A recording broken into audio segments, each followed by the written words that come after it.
السلام علیکم ورحمۃ اللہ وبرکاتہ۔ بسم اللہ الرحمن الرحیم۔ الحمد للہ والصلاة والسلام علی رسول اللہ وعلی آلہ واصحابہ اجمعین۔ محترم خواتین حضرات، آپ سن رہے ہیں درس قرآن، پارہ نمبر 7 یعنی 7۔ سب سے پہلی آیت یہ ہے وَإِذَا سَمِعُوا مَا أُنزِلَ إِلَى الرَّسُولِ تَرَىٰ أَعْيُنَهُمْ تفيض من الدمع مما عرفوا من الحق يقولون ربنا آمنا فاكتبنا مع الشاهدين۔ اور جب وہ رسول کی طرف نازل کردہ کلام کو سنتے ہیں تو آپ ان کی آنکھیں آنسو سے بہتی ہوئی دیکھتے ہیں، اس وجہ سے کہ انہوں نے حق کو پہچان لیا، اور وہ کہتے ہیں کہ اے ہمارے رب، ہم ایمان لے آئے، لہذا تو ہم کو بھی ان لوگوں کے ساتھ لکھ لے جو تصدیق کرتے۔ اس آیت کا شان نزول ہے، بیک گراؤنڈ ہے، پس منظر ہے، اور وہ یہ ہے کہ مکہ کے اندر جب رسول اللہ صلی اللہ علیہ وسلم مکہ میں تھے، ہجرت سے پہلے جب مسلمان مکہ میں تھے، تو جب کافروں نے بہت ظلم کیا، مسلمانوں کو بہت ستایا، جینا دوبھر کر دیا، زندگی گزارنی مشکل کر دی، تو مسلمانوں نے اپنے ایمان کو بچانے کے لیے، اپنی جان کو بچانے کے لیے، اور دین پر صحیح سے عمل کر سکیں، اسلام پر چل سکیں، اس وجہ سے کچھ مسلمانوں نے ہجرت کی مکہ سے حبشہ کی طرف۔ ملک کا نام حبشہ تھا، جس کو آج کل ایتھیوپیا کہتے ہیں، ایتھیوپی، جو سوڈان سے قریب ہے۔ تو دوسرے ملک میں ایتھیوپیا چلے گئے، حبشہ چلے گئے۔ جب وہاں گئے تو کافر وہاں بھی پہنچ گئے، اور وہاں کے جو بادشاہ تھے اس وقت، وہ کرسچن تھے، عیسائی تھے، ان کا کان بھرنا شروع کر دیا، مسلمانوں کے خلاف بولنے لگے، مسلمانوں کی برائی کرنے لگے، کہا کہ مجھے ان مسلمانوں کو واپس کر دو۔ تو بادشاہ نے کہا کچھ سنا، کچھ ہے تمہارے پاس؟ تو جعفر رضی اللہ عنہ، جعفر بن ابی طالب رضی اللہ تعالی عنہ نے سورہ مریم کی کچھ آیتیں پڑھ کے سنائی۔ یہ سنتے ہی بادشاہ کی آنکھوں سے آنسو جاری ہو گئے، اور وہاں پر جو کچھ اور لوگ بھی تھے، عیسائی تھے، وہ نصرانی تھے، وہ لوگ بھی رونے لگ گئے۔ انہی کے بارے میں یہ آیت ہے، سبحان اللہ۔ گویا یہ آیت عیسائی کے بارے میں، کرسچن کے بارے میں، جو اس وقت ابھی مسلمان نہیں ہوئے تھے، وہ کافر ہی تھے، لیکن اللہ تعالیٰ کی ان آیات کو سن کر کے رونے لگ گئے، دل پہ قرآن کی آیت کا اثر ہوا۔ سورہ مریم کی چند آیتیں پڑھی گئی تو رونے لگ گئے۔ اس سے پتہ چلتا ہے کہ قرآن کی آیت کا دل پر انسان کے اثر ہوتا ہے۔ دعوت و تبلیغ میں کسی کو مسلمان بنانا ہو، اسلام کی دعوت دینی ہو، تو قرآن کی آیتیں پڑھ پڑھ کے ان کو سنانا چاہیے۔ ہماری زبان میں وہ تاثیر ہے جو اللہ کی زبان میں، جو اللہ کی کلام میں ہے، جو اللہ کی آیات میں ہے، تو وہ تاثیر ہماری زبان میں نہیں ہو سکتی۔ اللہ کا جو کلام ہے، جو قرآن کی جو آیات ہے، اللہ نے اس کے اندر تاثیر رکھی ہے، اس پر فوکس کرنا چاہیے۔ اور پھر ماشاءاللہ کچھ دنوں کے بعد یہ لوگ مسلمان بھی ہو گئے، اسلام کے اندر داخل ہو گئے، بادشاہ بھی مسلمان ہو گئے، اور جو دوسرے لوگ کرسچن تھے، عیسائی تھے، وہ لوگ بھی مسلمان ہو گئے۔ اور پھر جب اسی بادشاہ کا جب انتقال ہوا، نجاشی بادشاہ کہتے ہیں، تو نبی کریم صلی اللہ علیہ وسلم نے صحابہ کرام کو لے کر کے جماعت بنا کے باقاعدہ جنازہ کی نماز پڑھی، غائبانہ نماز جنازہ اس کے انتقال کے وقت، سبحان اللہ۔ اور انہوں نے بہت زیادہ مسلمانوں کی مدد کی اور ہیلپ کی تھی۔ بہت ساری باتیں اللہ تعالیٰ نے اس 7ویں پارے کے اندر بھی بیان کی ہے، ان میں سے کچھ اس طرح سے اللہ نے ارشاد فرمایا یا ایھا الذین آمنوا لا تحرموا طیبات ما احل اللہ لکم، کہ اے مومنو، جو پاک چیزیں ہیں، حلال ہیں، اس کو تم حرام قرار مت دو، حرام مت کرو۔ اس آیت کا بھی شان نزول ہے، سبب نزول ہے۔ ایک شخص آیا رسول اللہ صلی اللہ علیہ وسلم کے پاس اور آ کر کہنے لگا اے اللہ کے رسول صلی اللہ علیہ وسلم، جب میں گوشت کھاتا ہوں تو نفسانی شہوت بڑھ جاتی ہے، نفسانی شہوت بڑھ جاتی ہے، تو اس لیے میں نے گوشت کو حرام قرار دے دیا ہے، میرے اوپر گوشت حرام، میں نہیں کھاؤں گا۔ تو اللہ سبحانہ و تعالیٰ نے یہ آیت نازل فرمائی. کیسے حرام کر سکتے ہو؟ جب میں نے گوشت کو حلال کیا ہے تو کوئی انسان کیسے ہو سکتا ہے جو اس کو حرام کر دے؟ کچھ صحابہ کرام تھے جو بیوی سے تھوڑی دوری بنا رہے تھے. اس میں سے ایک تھے عثمان بن مدعون رضی اللہ تعالیٰ عنہ. تو بیوی سے تھوڑی دوری بنا کے یعنی ہم بستری نہیں کر رہے تھے. کیوں؟ تاکہ خوب عبادت کر سکیں، خوب تہجد پڑھیں، ذکر اذکار کریں، تلاوت کریں، عبادت کے لیے، غصے میں نہیں، ناراضگی میں نہیں، عبادت کے لیے بیوی سے تھوڑی دوری بنا لی. انہوں نے آ کر کے اللہ کے رسول صلی اللہ علیہ وسلم شکایت کی کہ شوہر تو میرے قریب نہیں آتے. تو نبی کریم صلی اللہ علیہ وسلم کو سمجھایا کہ نہیں، یہ غلط بات ہے. عبادت اپنی جگہ پر ہے، بیوی کا حق اپنی جگہ پر ہے. عبادت کی وجہ سے بیوی کو نہیں چھوڑ سکتے. یا کوئی بیوی عبادت میں لگی ہو تو شوہر سے دور رہ رہی ہے، شوہر کے قریب نہیں آتی، نہیں مجھے نماز پڑھنا ہے، مجھے قرآن پڑھنا ہے، تلاوت کرنی ہے، غلط بات ہے. عبادت کی ایک اپنی جگہ ہے، شوہر بیوی کے حقوق اپنی جگہ پر ہے. حقوق میں کمی کوتاہی نہیں ہونی چاہیے. اور بھی کچھ صحابہ کرام تھے جن کے اندر عبادت کا بہت شوق تھا. وہ چاہ رہے کہ نہیں رات بھر نہ سوئے، کچھ کھائے پیے نہیں، شادی نہ کریں. تو نبی کریم صلی اللہ علیہ وسلم سب کو منع کیا، غلط بات ہے. شادی بھی کرنا ہے، بیوی کے پاس بھی جانا ہے، سونا بھی ہے، کھانا بھی ہے، اور عبادت بھی کرنا ہے. ٹھیک ہے. تو اللہ تعالیٰ نے سختی سے منع کیا کہ نہیں، حرام حلال کرنا یہ اللہ کا کام ہے. بس ہم اور آپ کسی کو حلال یا حرام نہیں کر سکتے. کوئی چیز نہیں کھانا مت کھائیے، لیکن یہ کہ حرام ہے میرے اوپر حرام. آج کل گاؤں دیہات میں عورتیں یا مرد کچھ ایسے ہیں، میرے اوپر یہ پانی پینا حرام، میرے لیے یہ فلاں چیز کھانا حرام. یہ گناہ ہے. کبھی ہم کسی چیز کو حرام نہیں کہہ سکتے.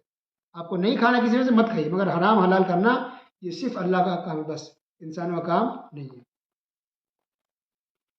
اس کے بعد اللہ تعالیٰ نے قسم کا ذکر کیا ہے.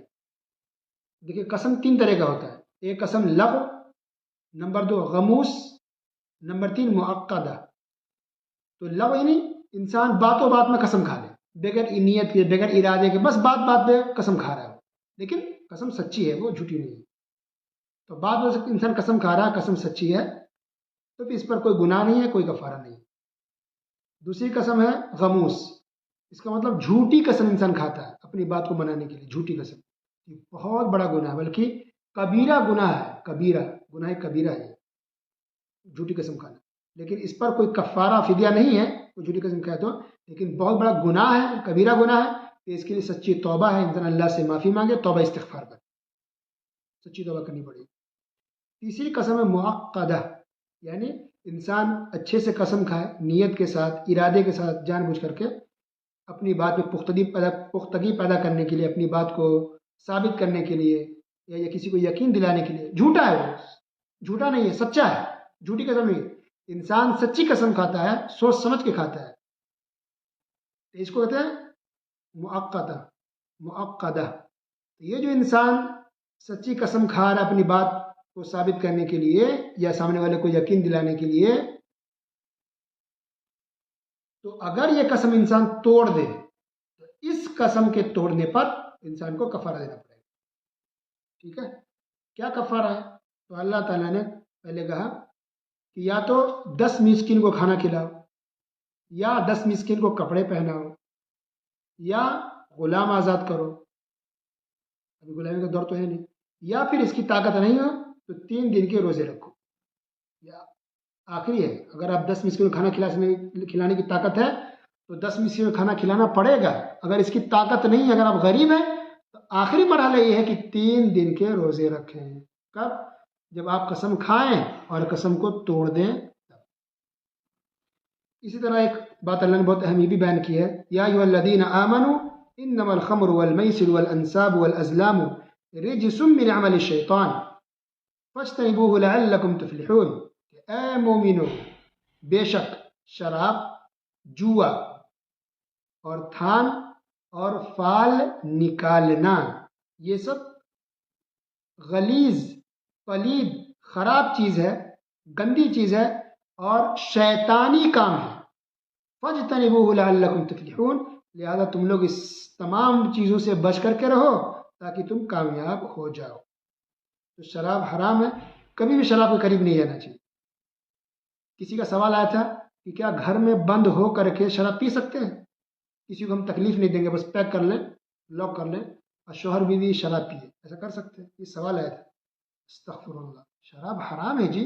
یہ شوہر بیوی پیار محبت میں شراب پینا، یا غم میں کچھ لوگ شراب پیتے ہیں ٹینشن بھلانے کے لیے، سب غلط بات ہے. کوئی بھی ریزن ہو، شراب پینا ہی حرام ہے. چاہے آپ کو نشہ آئے نہ آئے، کسی کو نقصان دے نہ دے، لاک کر لے گھر کو کہ تاکہ ہم کسی کو مار پیٹ نہ کریں نشے میں، ایسی بات نہیں ہے. شراب حرام، ہم پی نہیں لے سکتے، کسی بھی حال میں شراب نہیں پی سکتے. اسی طرح جوا، دیکھیے آج لوگ بہت جوا کھیل رہے ہیں، لاٹری نکل رہی ہے یہاں پر، ایسا ہو رہا، جوا کھیلتے ہیں نا. یہ تھائی لینڈ کا ایک لاٹری چل رہا ہے، جوا چل رہا ہے، لوگ تھائی لینڈی لوگ نکالے ہوئے ہیں، کئی ملکوں میں پھیلا ہوا. استغفر اللہ، اللہ کی پناہ. باہر ملکوں میں جو کام کرتے ہیں وہ بھی اس میں حصہ لیتے ہیں، ہر مہینے پیسہ جمع کرتے ہیں، کسی کسی کا نام نکلتا ہے تو اس کو پیسہ ملتا ہے. یہ حرام ہے. اگرچہ آپ پیسے ڈال رہے ہیں اس میں 5,000 10,000 1,000، لیکن جوا کھیلنا حرام ہے. میلہ میں چاہے جوا کھیلیں، گھر پہ رہ کے جوا کھیلیں، دوستوں کے ساتھ جوا کھیلنا ہی حرام ہے. اس میں ہم پیسے نہیں ڈال سکتے اور نہ ہی پیسہ لے سکتے. لہذا جن لوگوں کو جوا کھیلنے میں پیسہ مل جاتا ہے 1 لاکھ 5 لاکھ 10 لاکھ 1 کروڑ، وہ حرام ہے، اس کے لیے جائز نہیں کھانا یا استعمال کرنا، کیونکہ جوا کھیلنا ہی حرام ہے، جائز نہیں ہے. اس کا پیسہ بھی حرام ہے، اس کو استعمال ہم نہیں کر سکتے. اس کے بعد اللہ تعالیٰ نے حالت احرام میں کچھ چیزیں منع ہے، اس کا بھی ذکر کیا. حالت احرام یعنی جو لوگ حج کرنے اور عمرہ کرنے جاتے ہیں تو احرام کی حالت میں کچھ پابندیاں ہوتی ہیں، کچھ جائز چیزیں بھی اس وقت حرام ہو جاتی ہیں. تو اگر وہ انسان اس کام کو کر لے جو منع ہے تو پھر اس کا فدیہ یا کفارہ ہوتا ہے. اس کا ذکر اللہ نے یہاں کیا ہے، اور کچھ باتوں کا ذکر حدیث کے اندر ہے کہ کیا کفارہ دینا، کیا فدیہ دینا اگر انسان ممنوع چیز، منع کی چیز کو کام کر لے تو احرام کی حالت میں. اس کے بعد اللہ تعالیٰ نے بیان فرمایا کہ جو غیر ضروری سوال ہے مت کیا کرے، یعنی سوال وہ کرے جس کی ضرورت ہو. زبردستی کا سوال بنانا، کچھ لوگ ہیں نا جو سوال بناتے ہیں زبردستی، چلو کیا کریں کچھ تو پوچھ لو، غلط بات ہے. جس کی ضرورت آپ کو ہے، جو واقعہ پیش ہے جو ہو رہا ہے وہ پوچھیں آپ. بس زبردستی سوال بنا بنا کے پوچھو، اگر شیخ صاحب ایسا ہو گیا تو کیا ہوگا، مولانا صاحب اگر ایسا ہو گیا تو کیا ہو گیا، اگر ویسا ہو گیا تو کیا ہو گیا. اچھا چاند پہ اگر ہم چلے گئے تو حدیث میں کہ چاند دیکھ کر کے روزہ رکھو اور چاند دیکھ کے عید مناؤ. تو چاند پہ چلے گئے تو پھر کیا دیکھ کر کے ہم روزہ رکھیں گے، کیا دیکھ کے ہم عید منائیں گے. اس کا جواب پہلے جا کے دکھاؤ پھر جواب ملے گا. زبردستی بنا بنا کر کے ایسا ہو جائے گا تو کیا ہوگا، یہ سب غلط بات ہے. زبردستی کا بال کا کھال نہیں نکالنا چاہیے. اس کے بعد اللہ تعالیٰ نے ذکر کیا کچھ جانوروں کو کافر لوگ غیر اللہ کے نام پر چھوڑتے تھے، غیر اللہ کے نام پر ذبح کرتے تھے، غیر اللہ کے نام کی نظر و نیاز کرتے تھے. اس کا ذکر اللہ نے کیا. غور سے سمجھیے، کافر کا یہ طریقہ تھا کہ کچھ جانوروں کو غیر اللہ کے نام پر نظر و نیاز نکالتے تھے، نظر و نیاز کرتے تھے غیر اللہ کے نام کے. اللہ اکبر. آج دیکھیے کچھ مسلمان ایسے ہیں جو بزرگوں، اولیاؤں، نیک بندوں کے نام پر جانور چھوڑتے ہیں یا ذبح کرتے ہیں یا ان کی نام کی نظر و نیاز کرتے ہیں. رائٹ، رجب کے کونڈے نکالتے ہیں، فلاں فلاں فلاں صاحب کے نام پر 11ویں شریف، تو جعفر صادق رحمۃ اللہ علیہ کے نام کی، تو عبد القادر جیلانی رحمۃ اللہ علیہ کے نام کی. سب کا شرک ہے. تو کافر کرتے تھے غیر اللہ کے نام کی نظر و نیاز. نظر و نیاز تو عبادت ہے، کرنا تو اللہ کے نام کی کرو بس، غیر اللہ کے نام کی کرنا یہ شرک ہے. استغفر اللہ. اسی طرح پھر اللہ نے بھی میں نے فرمایا کہ جب لوگوں کو کہا جاتا ہے کہ اللہ کی طرف آ، رسول کی طرف آ، حق بات کو پر عمل کرو، تو لوگ کیا کہتے ہیں کہ نہیں ہم نے اپنے باپ دادا کو اسی طرح کرتے ہوئے دیکھا ہے. اور آج بھی مسلمان یہ جواب دیتے ہیں کہ ہم نے باپ دادا کو اسی طرح یہ کام کرتے ہوئے دیکھا ہے. شعبان منا رہے ہیں تو مناتے رہیں گے، رجب کے کونڈے نکال رہے ہیں بعض تو نکالتے رہیں گے. یہ دہا کھیلنا، تعزیہ نکالنا، محرم منانا، اس میں نکلنا، کیا کیا لوگ بدعت خرافات کرتے ہیں، یہ لوگ کر رہے ہیں تو کر رہے ہیں. فوراً چھوڑ انسان دے، توبہ استغفار کرے، اللہ سے معافی مانگے. جو حق بات ہے توحید اور قرآن کے اندر جو بات ہے توحید سنت، اس پر عمل کرنا ہے، باپ دادا کے طریقے پر نہیں چلنا. یہ اسلام قرآن و حدیث پر چلتا ہے، باپ داداؤں کے طریقے پر نہیں چلتا. اس کے بعد اللہ تعالیٰ نے عیسیٰ علیہ السلام کی کچھ معجزوں کا ذکر کیا. معجزہ، اللہ تعالیٰ نے نبیوں کو کچھ معجزے دیے ہیں.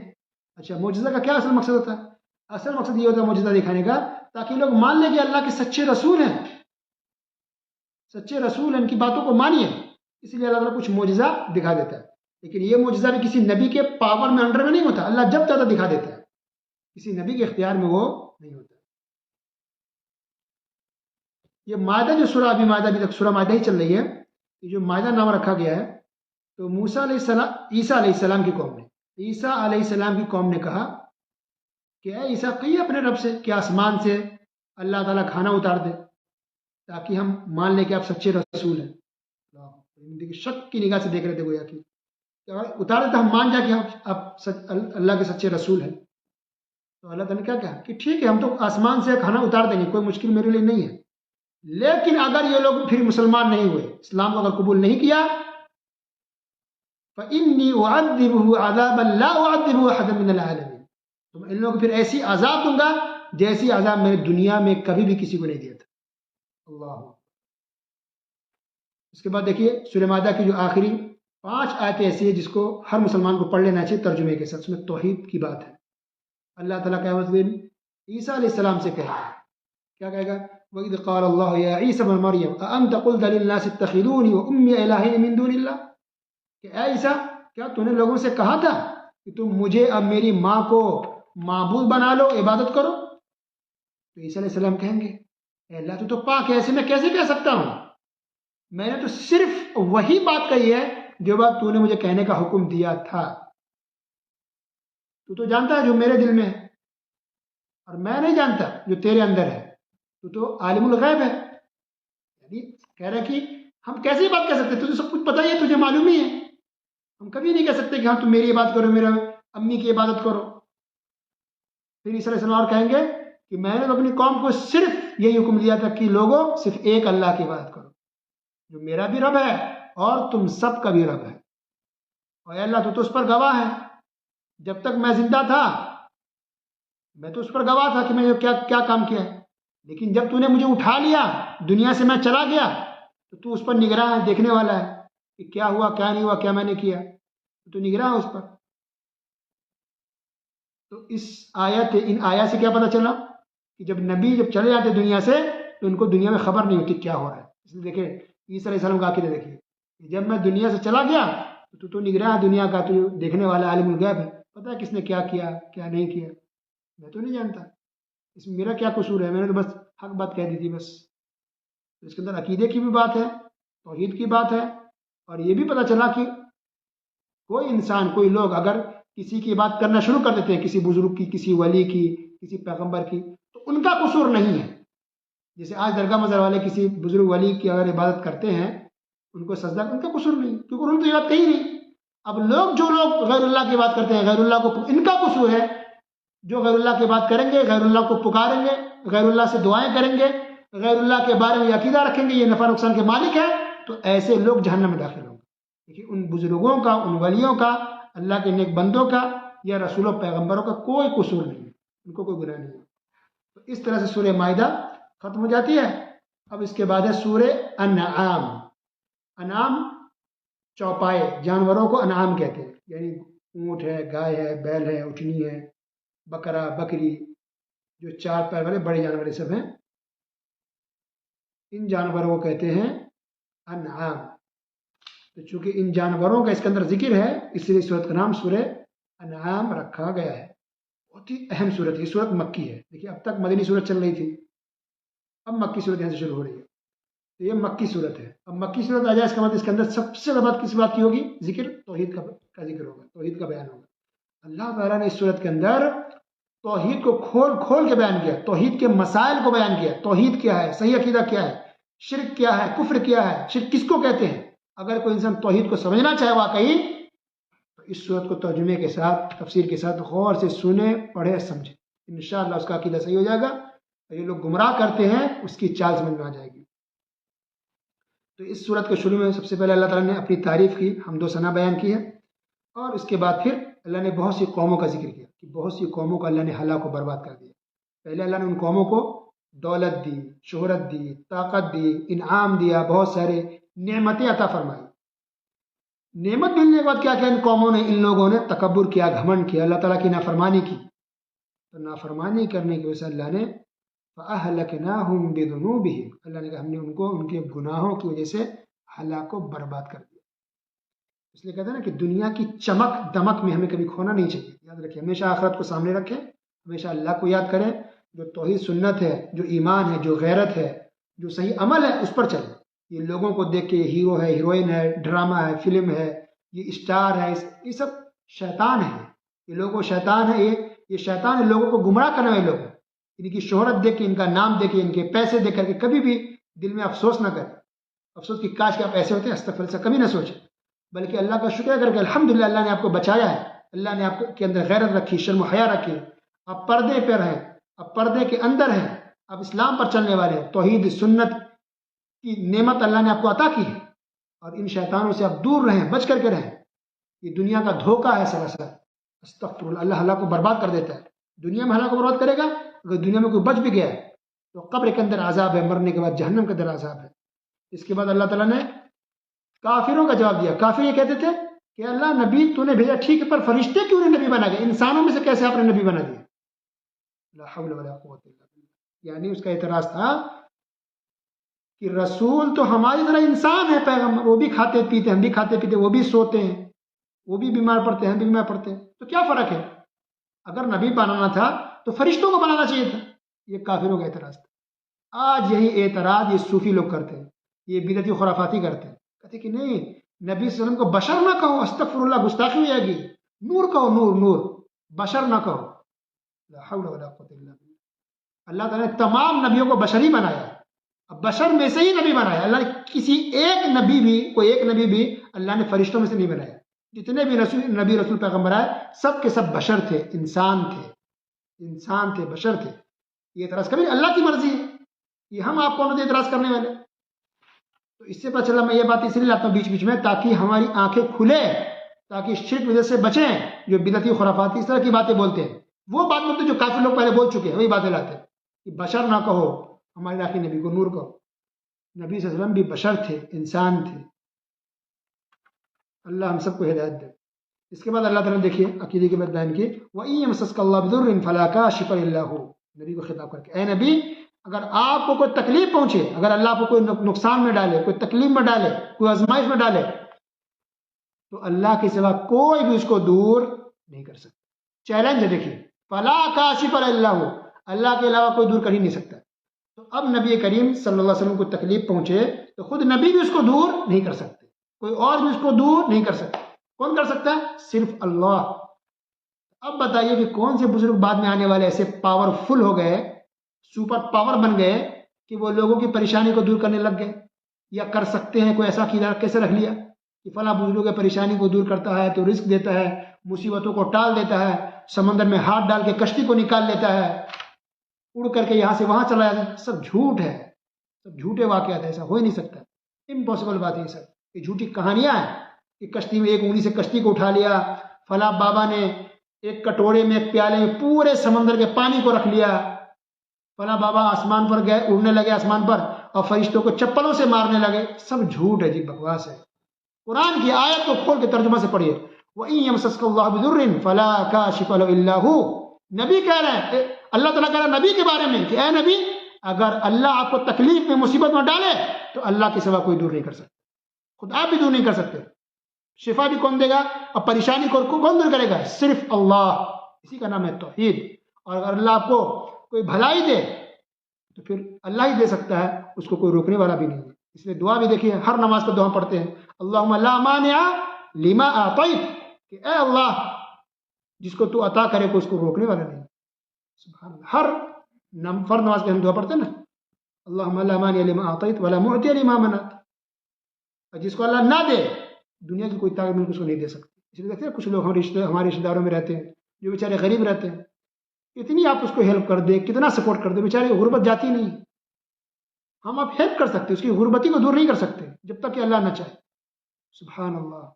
اور کچھ رشتہ دار کو دیکھیے، ہم کبھی اس کو 1 روپیہ نہیں دیتے ہیں، لیکن کتنا پیسہ کماتا ہے، مالدار ہوتے ہیں۔ یہ سب اللہ کے ہاتھ میں، تقسیم اللہ کے ہاتھ میں۔ کوئی امیر ہے، کوئی غریب ہے، کوئی پریشان حال ہے، کوئی بیمار ہے، کوئی شفا یابی کی زندگی گزار رہا ہے، سب اللہ کے کنٹرول، اللہ کے ہاتھ میں۔ یہ آزمائش ہے، اللہ دے کے آزماتا ہے، اللہ لے کے آزماتا ہے۔ اس لیے انسان کو مایوس نہیں ہونا چاہیے۔ اصل چیز ہے ہمارا ایمان، کہ کتنے ہم ایمان پر چل رہے ہیں، کتنا پختہ ہے، کتنا دین پر عمل کر رہے ہیں، کتنا توحید سنت پر ہے، یہ اصل چیز ہے۔ یہ دولت، یہ پیسہ، یہ شہرت، یہ انسان کے اچھے برے ہونے کی دلیل اور پہچان نہیں ہے۔ اللہ تعالیٰ نے ارشاد فرمایا، وَمَا الْحَيَاةُ الدُّنْيَا إِلَّا لَعِبٌ وَلَهْوٌ۔ دنیا تو یہ کھیل کود کی جگہ ہے، کھیل تماشا ہے۔ یہ دنیا کی رنگینیوں میں ہمیں گم نہیں ہونا چاہیے۔ ہمارے سامنے اصل آخرت ہو، اور آخرت کی فکر ہو، ہمارے عمل کی فکر ہو، ایمان کی، توحید کی، سنت کی فکر ہو۔ یہ دنیا تو کسی طرح انسان کی گزر جائے گی، کروڑ پتی بھی زندگی گزار لیتا ہے اور غریب انسان بھی زندگی گزار لیتا ہے۔ دنیا کے دھوکے میں نہیں آنا چاہیے، توحید اور سنت پر ہم چلیں، لوگوں کے، سماج کے، سوسائٹی کے حساب سے نہ چلیں، بلکہ اسلام کے حساب سے اسلام کو فالو کیجیے، قرآن و حدیث کے حساب سے ہم چل رہے ہیں۔ اللہ رب العالمین نے فرمایا کہ جو شیطان ہے وہ عمل کو، برائیوں کو انسانوں کے لیے مزین کر کے، اچھا کر کے، سجا کے پیش کرتا ہے، اس لیے انسان گناہوں میں، برائیوں میں پڑا رہتا ہے اور گناہ پہ گناہ کرتا چلا جاتا ہے۔ یہ شیطان ہے جو ہمارے خون کے اندر، رگوں کے اندر خون کی طرح دوڑتا ہے، بہکاتا ہے، بھٹکاتا ہے۔ اللہ ہم سب کو محفوظ رکھے۔ اس کا دیکھیے پھر عقیدے کی بات دیکھیے، اللہ اکبر، عقیدے کی بات کو اللہ نے کتنا کھول کھول کے بیان کیا ہے۔ کچھ لوگ کہتے ہیں نا، بلکہ سارے بدعتی کیا کہتے ہیں، یہ صوفی حضرات، یہ صوفی لوگ، بدعتی لوگ کیا کہتے ہیں کہ نبی کریم صلی اللہ علیہ وسلم عالم الغیب ہے۔ بزرگ اولیاء اللہ، اللہ کے نیک بندے بھی عالم الغیب ہوتے ہیں، ان کو غیب تو پتہ ہوتا ہے، کب وفات پائیں گے ان کو معلوم ہوتا ہے، کب کیا ان کو پتہ چل جاتا ہے۔ لا حول ولا قوت الا باللہ۔ دیکھیے قرآن اٹھائیے، پارہ نمبر 7 اٹھائیے، کھولیے سورہ انعام، آیت نمبر 50 نبی کریم صلی اللہ علیہ وسلم عالم الغیب نہیں تھے۔ سورہ انعام آیت نمبر 50 قل لا اقول لكم عندي خزائن اللہ، اے نبی کہیے کہ میں تم کو یہ نہیں کہتا کہ میرے پاس اللہ کا خزانہ ہے۔ کہتے بھر دے جھولی میری یا محمد، لوٹ کر نہ جائے خالی۔ استغفر اللہ، یہ قوالی سراسر غلط ہے، یہ شرک ہے۔ اے نبی کہیے کہ میرے پاس اللہ کا خزانہ نہیں ہے، کیسے میں کسی کو عطا کر دوں گا، دے دوں گا، مالدار بنا دوں گا، نہیں۔ کہیے میرے پاس اللہ کے خزانے نہیں ہیں۔ ولا عالم الغیب، اور میں غیب نہیں جانتا۔ اے نبی کہیے کہ میں عالم الغیب نہیں ہوں، میں غیب نہیں جانتا۔ ولا اقول لكم انی ملک، اور میں فرشتہ بھی نہیں ہوں، پھر میں کیا ہوں؟ ان اتبع الا ما یوحى الی، میں تو بس پیروی کرنے والا ہوں، اللہ تعالیٰ جو وحی کرتا ہے، جو باتیں بیان فرماتا ہے، جو باتیں اللہ تعالیٰ حکم دیتا ہے، ان باتوں کو میں ماننے والا ہوں، پیروی کرنے والا ہوں، فالو کرنے والا ہوں، بس۔ نہ میرے پاس خزانے ہیں، نہ میں عالم الغیب ہوں، نہ میں فرشتہ ہوں۔ دوسری جگہ نے فرمایا تھوڑا سا آگے، آیت نمبر 59 وعنده مفاتيح الغیب لا يعلمها الا هو، کہ غیب کے خزانے تو صرف اللہ ہی کے پاس ہے، اور اس کو اللہ کے علاوہ کوئی بھی نہیں جانتا۔ لا يعلمها الا هو، کوئی ہے ہی نہیں جو جان جائے، نہ فرشتے، نہ رسول، نہ پیغمبر، نہ بزرگ، نہ اولیاء اللہ، نہ پیر، نہ فقیر، کوئی نہیں جانتا، صرف اللہ جانتا۔ اب اتنی واضح آیت ہونے کے باوجود اگر کوئی کہے نہیں عالم الغیب تھے، غیب جانتے تھے، اس سے بڑا جاہل، اس سے بڑا بیوقوف اور کون ہو سکتا ہے؟ سبحان اللہ، اللہ ہم سب کو ہدایت دے۔ اس کے بعد اللہ تعالیٰ نے ابراہیم علیہ السلام کا واقعہ بیان کیا۔ ابراہیم علیہ السلام نے کہا کہ یہ سورج ہمارا رب نہیں ہو سکتا، یہ چاند جو نکلتا ہے ہمارا رب نہیں ہو سکتا، رب وہ ہے جس نے ان سب کو پیدا کیا، اور وہ کون ہے؟ اللہ رب العالمین، اللہ ہی ہم سب کا رب ہے۔ اور پھر ابراہیم علیہ السلام نے یہ بھی کہا وَكَيْفَ أَخَافُ مَا أَشْرَكْتُمْ وَلَا تَخَافُونَ أَنَّكُمْ أَشْرَكْتُمْ بِاللَّهِ، کہ میں اس سے کیسے ڈروں جس کے ساتھ تم شرک کر رہے ہو، جن کو تم معبودان باطلہ، جن کو تم پکارو اللہ کے علاوہ، جن کو شریک ٹھہرا رہے ہو اللہ کے ساتھ، ان لوگوں سے، ان دیوی دیوتاؤں سے یا ان غیر اللہ سے کیسے میں ڈروں؟ جبکہ ڈرنا تو تم کو چاہیے کہ تم اللہ کے ساتھ شرک کر رہے ہو۔ اور آج بھی دیکھیے یہ بدعتی، یہ صوفی لوگ ڈراتے ہیں نا لوگوں کو، توحید سنت پر چلنے والوں کو، کہ تم گستاخی کرتے ہو اولیاء کی، اس کی بددعا لگ جائے گی، وہ تم کو ہلاک کر دے گا، تم برباد ہو جاؤ گے۔ جوتشی لوگ جو آتے ہیں نا، کبھی کبھی ہاتھ دیکھنے والے ہاتھ کا نشان دیکھ کے بتاتے ہیں فیوچر، یہ سب غلط بات ہے۔ تو جوتشی لوگ غیب کی باتیں بتانے کا جو دعویٰ کرتے ہیں، وہ لوگ کیسے ڈراتے ہیں؟ اس کی گستاخی، یہ ہو جائے گا، یہ فلاں بابا تم کو یہ کر دیں گے، فلاں درگاہ والے تم کو مٹا دیں گے، تمہیں اولاد نہیں ہوگی، یہ کافر لوگ ڈراتے تھے۔ استغفر اللہ۔ لہٰذا ہمیں کبھی بھی درگاہ مزار والوں سے، وفات شدہ لوگوں سے، پیروں فقیروں سے کبھی نہیں ڈرنا چاہیے، ہمیں صرف اللہ سے ڈرنا ہے بس، غیر اللہ سے کبھی بھی انسان کو ڈرنا نہیں چاہیے۔ اس کے بعد اللہ نے پھر کہ اور بھی اہم باتیں بیان کی، الذین آمنوا ولم یلبسوا ایمانہم بظلم اولئک لہم الامن وہم مہتدون۔ کچھ لوگ کہتے ہیں نا بدعتی لوگ، صوفی لوگ، کہ نہیں ایک مسلمان شرک کیسے کر سکتا ہے؟ نہیں ہو سکتا۔ یہ جیسے پانی اور آگ جمع نہیں ہو سکتے، اس طرح ایمان اور شرک جمع نہیں ہوگا۔ جو مسلمان ہے وہ شرک کر ہی نہیں سکتا۔ یہ تو اہل حدیث لوگ ایسے ہی بولتے رہتے ہیں کہ یہ شرک، وہ شرک، یہ بدعت، وہ بدعت، سب ان کو شرک ہی بدعت لگتا ہے۔ تو مسلمان ہے تو وہ شرک نہیں کر سکتا۔ قرآن کی اس آیت پر غور کیجیے، سورہ انعام آیت نمبر 82 الذین آمنوا ولم یلبسوا ایمانہم بظلم، اللہ نے کہا کہ جو لوگ ایمان لائے، مسلمان ہوئے، اور اپنے ایمان میں شرک کی ملاوٹ نہیں کی، اپنے ایمان کے ساتھ شرک کو ملایا نہیں، مکس نہیں کیا، تو ایسے ہی لوگ امن والے ہیں اور یہی لوگ ہدایت یافتہ ہیں، ہدایت پر۔ پتہ چلا کہ ایمان کے ساتھ ساتھ ایمان کو بچانا بھی ضروری ہے، ایمان کے اندر شرک کی ملاوٹ اور مکسنگ نہیں ہونی چاہیے، تب جا کر کے ہم ہدایت پر ہوں گے۔ سبحان اللہ۔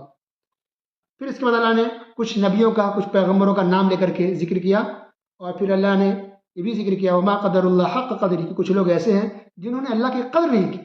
ہم نام اللہ کا لیتے ہیں لیکن حقیقت یہ کہ ہمارے دلوں کے اندر وہ محبت نہیں ہے، دلوں کے اندر اللہ کی وہ احترام نہیں ہے، اللہ کی وہ قدر نہیں ہے، اللہ کا جو مقام و مرتبہ ہے، جو شان ہے وہ نہیں ہے۔ لوگوں نے وہ شان کس کو دیا ہے؟ بزرگوں کو، اولیاءوں کو، باباؤں کو دے دیا۔ رات دن باباؤں کی تعریف، رات دن بزرگوں کی تعریف، رات دن اکابر کی تعریف، رات دن بڑوں کی تعریف۔ تعریف کرنا اللہ کی کرو، ذکر اللہ کی کرو، شان اللہ کی بیان کرو۔ سبحان اللہ۔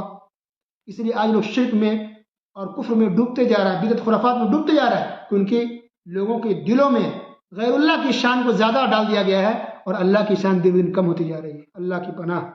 اور پھر اللہ نے بھی ارشاد فرمایا، ہدایت دی، وَلَا تَسُبُّوا الَّذِينَ يَدْعُونَ مِن دُونِ اللَّهِ فَيَسُبُّوا اللَّهَ عَدْوًا بِغَيْرِ عِلْمٍ، کہ جو لوگ غیر اللہ کو پکارتے ہیں تو ان کو گالی مت دو۔ ٹھیک ہے، آرام سے سمجھاؤ، بتاؤ کہ یہ شرک ہے، غلط ہے، لیکن ان کو گالی مت دو، کیونکہ گالی اگر ان لوگوں کو دو گے تو پھر یہ لوگ جہالت میں اللہ کو بھی گالی دیتے ہیں۔ اللہ اکبر، استغفر اللہ۔ لہذا کبھی بھی کسی کو گالی نہیں دینا چاہیے، گالی نہیں ہے، گالی گلوج، کچھ لوگ غصے میں آ کے، جذبات میں آ کے گالی دیتے ہیں، یہ صحیح نہیں ہے۔ جو بھی بات ہم آرام سے بات کریں گے، گالی گلوج سے بات کرنا یہ جائز نہیں ہے۔ ٹھیک ہے، حتیٰ کہ کافر کو ہم گالی نہیں دے سکتے، بدعتی کو بھی گالی نہیں دے سکتے، صوفی کو بھی گالی نہیں دیں گے، لیکن جو حق ہے اور جو غلط ہے بتانا ہے کہ حق یہ ہے، غلط یہ ہے، صحیح یہ ہے، شرک ہے، یہ توحید ہے، کلیئر کرنا ہے، بتانا ہے، لیکن گالی گلوج سے نہیں، بدتمیزی سے نہیں۔ اللہ تعالی ہم سب کو سننے کے ساتھ ساتھ سمجھنے اور اس کے مطابق عمل کرنے کی توفیق عطا فرمائے، آمین۔ وصلی اللہ علی نبینا محمد وعلی آلہ وصحبہ اجمعین۔ السلام علیکم ورحمۃ اللہ وبرکاتہ۔